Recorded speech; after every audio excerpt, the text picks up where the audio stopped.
আগরতলা মোহনপুর সড়কে যাত্রী পরিবহনকে কেন্দ্র করে এক ইলেকট্রিক অটো চালককে মারধরের অভিযোগে উত্তেজনা ছড়িয়েছে।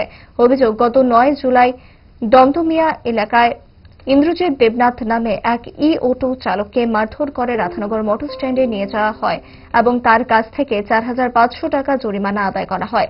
এই ঘটনার প্রতিবাদে এলাকার ইলেকট্রিক অটো চালকরা লেফুঙ্গা থানায় ডেপুটেশন জমা দেন। পরে সংবাদ মাধ্যমের মুখোমুখি হয়ে কামালঘাট অটো রিকশা ইউনিয়নের সম্পাদক ও অভিযুক্ত মারধরের শিকার ইন্দ্রজিৎ দেবনাথ ঘটনার সুষ্ঠু তদন্ত এবং দোষীদের বিরুদ্ধে আইনানুগ ব্যবস্থা গ্রহণের দাবি জানান। আমি সকাল সময় রাধানগর যাচ্ছিলাম, দমদমিয়াতে যাওয়ার পর একটা কমান্ডার গাড়ি আছে, সামনের দিকে ব্রেক দিয়ে নামিয়ে আমাকে বুকের মধ্যে লাথি মারে। কি কই টাকা পয়সা রাখছে যে অনলাইনে আমার কাছে 4,500 টাকা খুঁজছে, আমাদের অনলাইন নাই আর ক্যাশ নাই। আবার পকেটের থেকে দেখছে, খুঁজছে দেখছে 150 টাকা আছে, ওটা নিচে না। আবার অনলাইনে কইছে, আমাদের অনলাইনে দিয়েছি, নাহলে গাড়ি ছাড়ে না।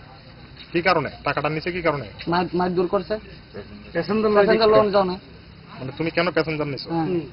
কোন জায়গাতে মারধর করা হয়েছে তোমার? দমদমিয়া। তারা কজন আসলো? তারা 4 জন। 4 জন জিপ গাড়ি চালক? একজন খোয়াই ড্রাইভার আসলো, তাই জানি। তাদের কি চিনতে পারছো না? আমি চেহারা চিনি, নাম জানি।